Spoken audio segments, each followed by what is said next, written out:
हमने वो ज्ञान प्राप्त हुआ है जिसके लिए ऋषि जन भी तरफ तरफ कर अपना जीवन बर्बाद कर गए, वो नहीं मिला, वो साधना नहीं मिली। आज आपको वो ज्ञान मिल गया है। और ज्ञान के जैसे अभी अभी चैप्टर में आप सुनोगे, गीता जी के चैप्टर में 4 में, उसमें लास्ट में ये कह दिया है कि ज्ञान जब आपको होगा, वो ज्ञान के अंदर सभी यज्ञ समाप्त हो जाती है। क्योंकि जब तक हमें ज्ञान नहीं है तो हम जो भी साधना कर रहे हैं उसका कोई हमें पता नहीं, इसका परिणाम क्या होगा। वो तो धूल में लठ मार रहे हैं, हम लकीर पीट रहे हैं, देखम देखा, उससे कोई लाभ नहीं होने वाला। तो हमने उस साधना को ही करना है जिससे हमें लाभ हो। तो तत्व ज्ञान के अभाव से हम अपनी मनमुखी साधनाएं करते रहे, देखम देखा करते रहे। कोई भी आप गायत्री मंत्र जो बना रखा है ओम को हटा करके आप भूर्भुवः स्वः इस मंत्र का जाप करते रहिए पूर्ण रूप से। इसके बार बार जाप करने से भी आपको कुछ लाख जाप हो जाने के बाद आप में कुछ सिद्धि आ जाएंगी। और आप किसी को श्राप दोगे या आशीर्वाद दोगे उसको फल जाएगा, वो आपके कर्म। श्राप दोगे तो आपको पाप लगेगा, आशीर्वाद दोगे आपका वो पुण्य सिद्धि खत्म हो जाएगी। कुछ दिनों में आप फिर वैसे ही हो जाओगे। कहने का भाव यह है कि परमात्मा के नाम पर किसी भी सदग्रंथ के कोई वेद मंत्र को आप लेकर जाप करना शुरू कर दीजिए, या किसी गीता जी या कोई सदग्रंथ के एक अध्याय को प्रतिदिन पाठ करते रहिए। उससे भी आपको ज्ञान ये का लाभ मिल जाएगा, लेकिन मोक्ष नहीं है। जन्म मृत्यु 84 लाख योनियां ज्यों की तो बनी रहेंगी। हमने तो इस जन्म मरण के दीर्घ रोग को कटवाना है, इसके कटे बिना बीमारी नहीं कटता है और हम सुखी नहीं हो सकते।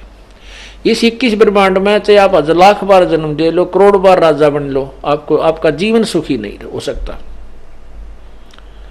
ऐसे राजा लोग देखे जो बीमारी से तड़प तड़प कर मरे हैं। तो पुण्यात्मा इस गंदे लोक से निकलने पार पड़ेगी। इसे निकला कैसे जाएगा, उसी के लिए ये एक परमात्मा ने न्यारी यूनिवर्सिटी खोली है। और इसमें जिन पुण्यात्माओं को प्रवेश प्राप्त है वो अच्छे नंबरों से पास हैं, वो वैसे ऐसे को नहीं मिल सकता। यहाँ पर 90 से ऊपर प्रतिशत जो शुभ कर्म पिछले जन्म जन्मांतर जिनके 90% अच्छे हैं, उन पुण्यात्माओं को इस यूनिवर्सिटी में प्रवेश प्राप्त होगा। और दूसरे दाम ले भी गए तो वो कुछ दिन में भाग जाएंगे, उनकी केवल प्राइमरी पास होगी, वो उनको प्योंद चढ़ जाएगी, कलम चढ़ जाएगी। हो सकता अगले आने वाले जीवनों में परमात्मा उन पुण्यात्माओं को फिर संभाल लेगा, लेकिन वो लंबा काम खींच लिया उन्हें। तो ऐसे जो अब आपको ये ज्ञान मिलने जा रहा है, और इस ज्ञान को हम अच्छी तरह समझेंगे तभी इस मार्ग पर डट पाओगे। ना तो आप देख रहे हो कि यहां से जाने के बाद सभी आपको अज्ञानी मिलेंगे। अज्ञानी का अर्थ ये है कि उनको तत्व ज्ञान नहीं है, और उनको जो ज्ञान है वो मोक्षदायक नहीं है। उस ज्ञान के बताने वाले और आपके ज्ञान को, हमारे ज्ञान को रिजेक्ट करने वाले ना जाने कितने आपको मिलते हैं दिन में। दास ये चाहता है कि आपको इतना परिपक्व कर दूं, आपको इतना रटा दूं, चाहे ब्रह्मा भी आ जाओ या विष्णु भी आ जाओ, शिव जी भी आ जाओ, तुम उनके सामने ज्ञान में हार नहीं सकते। और जब तक आपको ज्ञान नहीं है तो आपको कोई भी चला लेगा, कोई भी चलित कर देगा और आप उसके पीछे पीछे हो लोगे, अपना जीवन खो बैठोगे। इसलिए आपको यहाँ बुलाना मेरा ये अति आवश्यक हो गया। नहीं मुझे क्या जरूरत थी आश्रम बनाकर अलग से ये स्कूल खोलने की, कोई लालच नहीं, कोई लोभ नहीं। इस दास की नौकरी थी, जेई की नौकरी थी, 2 रोटी बहुत बढ़िया मिल रही थी, सुथरा काम चल रहा था। जिसको हम संसारिक सुख मानते हो सारे दे रखे थे भगवान ने। लेकिन ये जो ज्ञान मिला कि ये सुख जो इस प्रैक्टिस से, इस अभ्यास से जो सुख होगा वो तो कदे हो ही नहीं सकता इस मृतलोक में, इस काल के लोक में। इसलिए परमात्मा ने दया की है कि इनको बुला बुला के ये घोंसला बना लिया हमने अपने अंडों को परिपक्व करने का, अपने बच्चों को। और जब आप उड़न जोगे हो जाओगे, सतलोक ले चलेंगे।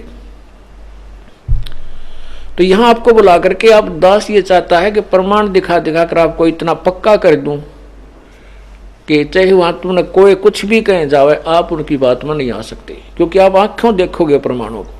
और इसका यही परिणाम रहा है कि जो कितनी बूंदी बुराई करी, हमारी झूठी अफवाहें फैलाई, मीडिया ने भी हद कर दी है भगवान। पहले हम ये सोचा करते थे ये समाचार पत्र और ये टेलीविजन ये सत्य और निर्णायक समाचार देते हैं। अब पता चल गया है कि ये 0 से लेकर 100 तक झूठ बोल सकते हैं। हमारे बारे में जो इन्हें झूठ बोला, कलम तोड़ दी इन लोगों ने। लेकिन मेरे बच्चे ऐसे पढ़ा रखे थे, ऐसे रंग रखे थे इस मालिक के रंग में, एक भी टस से मस नहीं वार। कोई हो गया गलती से तो दोबारा आने लग रहा नाक रगड़ रगड़ के। तो इसलिए आपको बार बार वही ज्ञान रटा रहा हूं। इस ज्ञान के सुनने से आपको ज्ञान यज्ञ का फल भी मिलता है। वैसे नहीं कि वैसे कोई सांग करें हम या भजन गावे हैं, नहीं, ये बहुत आवश्यक है। सत्संग भी अति आवश्यक है। चाहे आपने कितना ज्ञान सुन रखा है, बार बार सत्संग सुनना पड़ेगा। जैसे हम प्रतिदिन कपड़ा पहनते हैं वो मैला होता है, चाहे आप ऑफिस में भी काम करते हो, मजदूरी नहीं करते तो भी आपका कपड़ा मैला होता है। आप समझो एक या सत्संग सुनते हो, बुराइयों से बचने की चेष्टा भी करते हो, फिर भी आप ऐसे स्थान पर चले जाते हो जहां पर आपके अंतःकरण में मैल हो जाना स्वाभाविक है।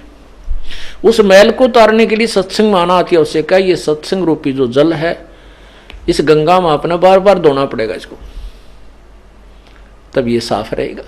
नहीं तो ये ऐसा हो जाएगा दिखे भी को नहीं, इतना मैल बन जाएगा। ऐसा हम पहले हो चुके थे, अब साफ हुए हैं बार बार सत्संग सुनकर। तो इसलिए सत्संग आपको बार बार सुना रहा है दास। बोलो सतगुरुदेव की जय हो।